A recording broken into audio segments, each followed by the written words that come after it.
Bienvenido un día más a nuestro estudio bíblico. Gracias por estar en este día con nosotros con el corazón dispuesto a aprender de la palabra de Dios. En este día vamos a estudiar Salmos en su capítulo 59, versos 1 al 17, en el tema El que confía en Dios. Y dice la palabra de Dios de esta forma: Líbrame de mis enemigos, oh Dios mío, ponme a salvo de los que se levantan contra mí. Líbrame de los que cometen iniquidad y sálvame de los hombres sanguinarios. Porque he aquí están acechando mi vida, se han juntado contra mí poderosos, no por falta mía ni pecado mío, oh Jehová, sin delito mío corren y se aperciben. Despierta para venir a mi encuentro y mira, y tú, Jehová Dios de los ejércitos, Dios de Israel, despierta para castigar a todas las naciones, no tengas misericordia de todos los que se rebelan con iniquidad. Volverán a la tarde, ladrarán como perros y rodearán la ciudad. He aquí, proferirán con su boca espadas hay en sus labios, porque dicen, ¿quién oye? Mas tú, Jehová, te reirás de ellos, te burlarás de todas las naciones, a causa del poder del enemigo esperaré en ti. Porque Dios es mi defensa.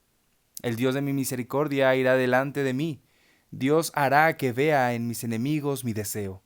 No los mates, para que mi pueblo no olvide. Dispérsalos con tu poder, y abátelos, oh Jehová, escudo nuestro. Por el pecado de su boca, por la palabra de sus labios, sean ellos presos en su soberbia, y por la maldición y mentira que profieren. Acábalos con furor, acábalos para que no sean, y sépase que Dios gobierna en Jacob hasta los fines de la tierra.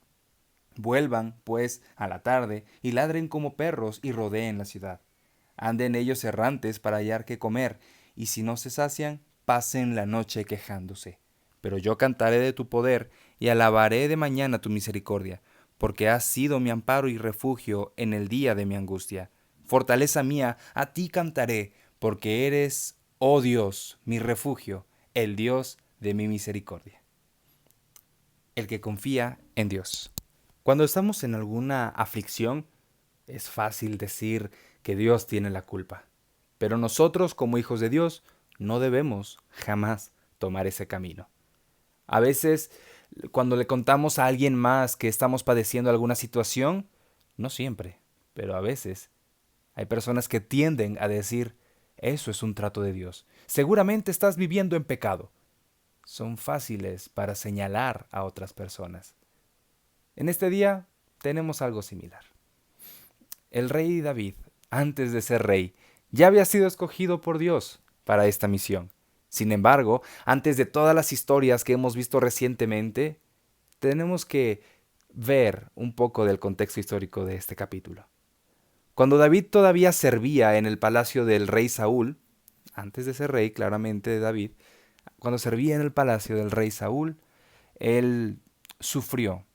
Sí, tuvo grandes privilegios estando ahí. Dios lo utilizó para librar al pueblo de Israel de mano de los filisteos cuando venció a Goliat de Gat.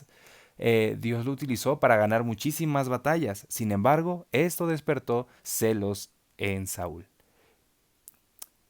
Y en su ataque de celos, el rey Saúl lo que hizo fue lanzar diversos ataques en contra de él. Una de las primeras ocasiones fue lanzar una jabalina directamente hacia David. Y David, esquivándola, se entristeció su corazón y se preocupó, porque él sabía que no estaba haciendo nada malo, pero permaneció ahí. Después de esto, Saúl envió un grupo de su guardia a poner cerco a la casa de David, a fin de matarlo. Eso lo vemos en 1 de Samuel 19:11. Y sucedió que cuando empezaron de nuevo sus hostilidades contra David, recordemos que hace poco habíamos mencionado que logró esquivar una jabalina que Saúl le mandó. Bueno, estos primeros estallidos de furor maligno de Saúl no pudieron turbar esa confianza de David en Dios. Al contrario, vemos claramente en las escrituras que estos esfuerzos de Saúl por lastimarlo, por matarlo, por deshacerse de él, únicamente hacían que David abriera más su corazón para adorar a Dios y para externar estas bellas escrituras que tenemos hoy enfrente de nosotros. Primera enseñanza, ¿qué hacemos tú y yo cuando tenemos una aflicción grande? Una aflicción constante. ¿Cómo reaccionamos? ¿Reaccionamos tranquilos? ¿Agradecemos a Dios? ¿Buscamos a Dios? ¿O renegamos de Dios? ¿Nos alejamos de Dios? ¿O utilizamos cualquier pretexto para estar lejos de Dios? Debemos tener mucho cuidado con nuestra vida y con los ataques de ira que tenemos como consecuencia de la situación que podemos estar viviendo. En otras palabras, debemos ser personas que, como dice el título, confían en Dios. En nuestro primer punto, una persona que confía en Dios reconoce que solo Dios puede defenderlo. En este contexto histórico, lo que acabamos de ver, que Saúl había mandado a muchas personas, a gente de su guardia para matarlo, rodeando su casa, y él logra escapar con ayuda de su esposa Mical. David se da cuenta de esto y ruega ser librado de las manos de sus enemigos. David reconoció que solo Dios podía defenderlo, que solo Dios podía librarlo. Por eso dice el versículo 1, líbrame de mis enemigos, oh Dios mío, ponme a salvo de los que se levantan contra mí. Y en el versículo 2, líbrame de los que cometen iniquidad y sálvame de hombres sanguinarios. Él sabía claramente quién lo estaba atacando. Él sabía claramente quién era la persona que iba en contra de él, que iba atacando su integridad física. Pero David, en lugar de levantarse en armas y defenderse con sus propias fuerzas, rogaba a Dios, diciendo, por favor, líbrame tú para que yo pueda estar bien. ¿Cómo reaccionamos nosotros? ¿Cuál es nuestra oración cuando tenemos algún problema, cuando tenemos alguna necesidad? Otra versión dice, sálvame de estos malhechores y líbrame de esos asesinos. Dios mío, mira a esa gente cruel que se ha puesto en mi contra, aunque no he hecho nada malo. La versión 60 dice, no por falta mía, se han juntado contra mí los poderosos, y no por falta mía ni pecado mío, oh Jehová. Cuando sufrimos alguna calamidad, no falta la persona que dice, seguramente estás en pecado. Y lo hemos visto, lo hemos vivido. Nos han dicho, seguramente estás en pecado y por eso te está pasando eso. Es un juicio de Dios en contra de ti. Hemos aprendido, tanto en el Antiguo, en esta historia, como en el Nuevo Testamento, con el Señor Jesucristo y los milagros que Él hizo, que no todo es consecuencia de algún pecado, ni las enfermedades, ni las situaciones. Claro, si reconocemos que hemos pecado y lo que estamos viviendo es consecuencia de, hay que reconocerlo delante de Dios. Pero si estamos conscientes de que no es así, entonces debemos saber que Dios es el que nos puede defender. No culparlo, no echarle la culpa a Él, no decir Dios, tú tienes la culpa. No, es decir, Dios, aunque yo soy inocente, por favor, mira mi causa. El rey David sabía que Dios era un Dios justo y es un Dios justo. Por eso él apela a esa parte. Por favor, yo soy inocente, no he pecado y mira lo que quieren hacer en contra de mí. El versículo 4 dice, sin delito mío corren y se aperciben. Otra versión dice, aunque no he hecho nada malo, solo esperan el momento de matarme. Aunque no he hecho nada malo, se apresuran a atacarme. Él únicamente presenta ese ruego a Dios. ¿Cuántos de nosotros presentamos nuestra petición a Dios, pero reconociendo que es Él el que nos ayuda, no reclamándole de la situación, sino reconociendo, Señor, mira lo que está sucediendo, soy inocente, por favor, sé tú socorriéndome porque yo no he hecho algo malo? Esa es la actitud de una persona que verdaderamente confía en Dios. Como segundo punto, el que confía en Dios sabe que la maldad será castigada. En el versículo 5 nos dice, y tú, Jehová, Dios de los ejércitos, Dios de Israel, despierta para castigar a todas las naciones. No tengas misericordia de todos los que se rebelan con iniquidad. Otra versión dice, despierta ya y ven a ayudarme. Mira cómo me encuentro. Tú eres el Dios del universo, el Dios de Israel. Despierta ya, castiga a todas las naciones. No les tengas lástima a estos malvados traidores. Suena muy fuerte. Para empezar, vamos a desmenuzar esto. ¿Cómo está eso que David le dice a Dios despierta? ¿Acaso Dios está durmiendo? ¿Acaso Dios está ausente de los problemas que padecemos día con día? Para nada. Sin embargo, en la fuerza de su corazón y de su oración, David le ruega a Dios diciéndole esta pequeña hipérbole, por favor despierta, por favor escúchame, por favor atiende a mi llamado, porque su corazón estaba desesperado. No pensemos que nosotros somos los que apresuramos a Dios. Nuestra única labor es presentarnos ante Dios y decirle, por favor, mira mi condición, mira mi situación. Y David le dice, no tengas misericordia de todos los que son malhechores, de aquellos que se rebelan con iniquidad. En el versículo 6 dice, volverán al altar, ladrarán como perros y rodearán la ciudad. Habla de esa forma en la que un perro regresa y únicamente busca atacar por instinto. Así estas personas buscan atacar a David como si fuera nada más un instinto, pues él reconoce que no ha hecho nada malo. Hablan solo por hablar y hieren con sus palabras, creyendo que nadie los oye, dice el versículo 7. O sea, las personas que atacan a David no creían que Dios podía respaldar a David. Muchas veces las personas que nos atacan, siendo nosotros inocentes, no creen que tenemos un Dios vivo. Sin embargo, la oración que le presentamos a Dios no es de juicio, sino que nos guarde, que nos defienda. Lo que hace David aquí es reconocer la situación que caerá sobre ellos, no como un decreto, no como una orden a Dios, sino de una manera en que David reconoce que es Dios el que lo escucha, puesto que los malhechores dicen y piensan que Dios no responde y menos que los oiga. David dice, tú sí me escuchas, Dios. Es por ello que una persona que confía en Dios sabe que la maldad será castigada. Dice el verso 8, pero tú, Dios nuestro, te burlas de ellos y te ríes de las naciones. ¿Acaso Dios se burla como lo hace un ser humano? No. Sino que Dios, al momento de responder la oración, les demuestra que Él es real y que Él existe. No tiene por qué burlarse como nosotros. Sin embargo, lo que Dios sí hace es mostrar su poder para que su nombre sea glorificado. Amada iglesia, cuando Dios responde una de nuestras peticiones, no es porque lo merezcamos, no es porque seamos buenas personas, no es porque tú y yo merezcamos el oro y la plata porque somos hijos del rey, no, sino toda respuesta a las oraciones que Dios da es para que su nombre sea exaltado. Únicamente a Él, tal como lo dice otro salmo, no a nosotros, oh Dios, sino a tu nombre da gloria por tu misericordia y por tu verdad.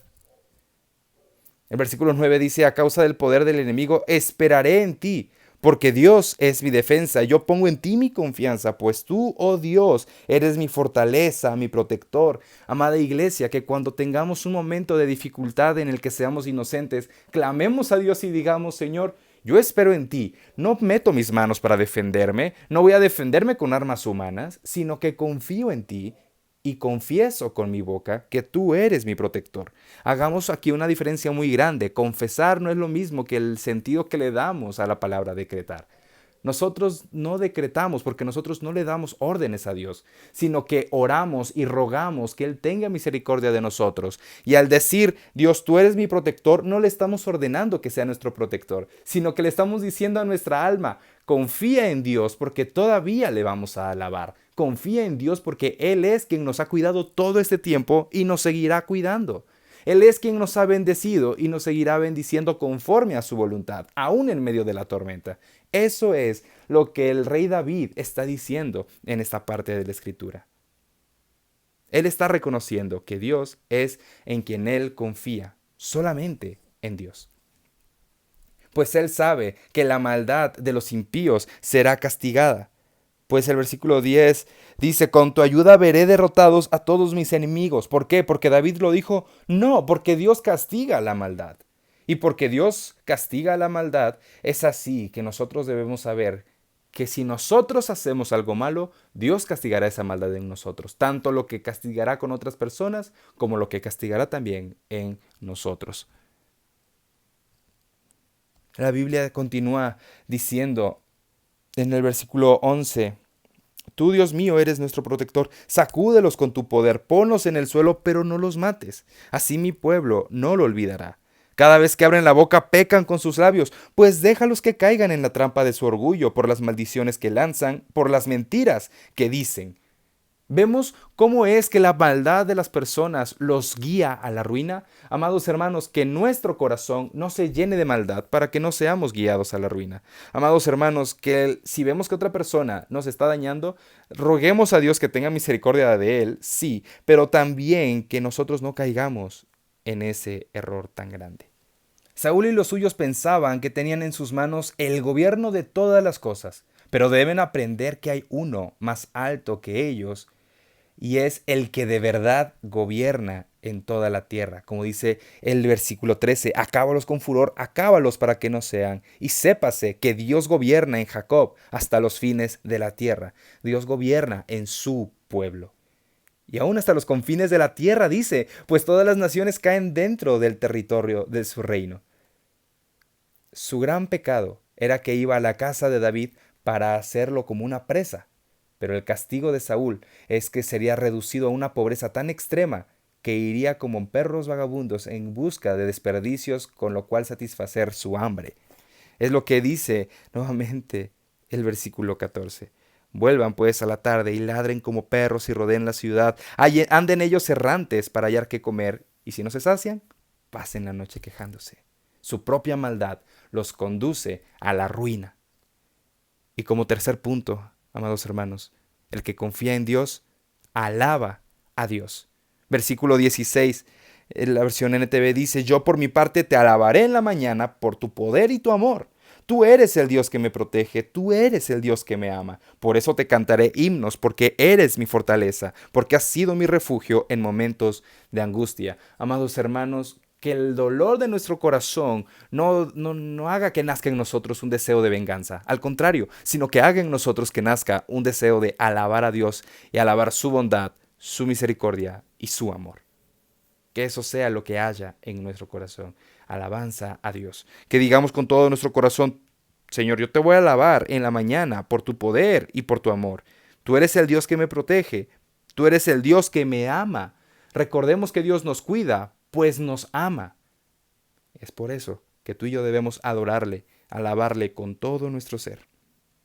Dios es nuestro refugio, es nuestra misericordia y es nuestro Dios, nuestro Señor, nuestro suficiente Salvador. Recordemos que Dios mandó a su Hijo Jesucristo para que muriera por nuestros pecados y de esta forma cuidarnos, de esta manera que tuviéramos este acceso a Él. Es por eso, amada iglesia, que debemos ser personas que confían en Dios. Y recordar que el que confía en Dios, número uno, reconoce que solo Dios puede defendernos. Solo Dios lo defiende. Número dos, el que confía en Dios sabe que la maldad será castigada. Y número tres, el que confía en Dios alaba a Dios. Que esta palabra quede guardada en tu corazón y que el Señor bendiga su palabra en nuestros corazones. Nos vemos pronto. Gracias por haber estado un día más en este estudio de la palabra de Dios. Dios te bendiga.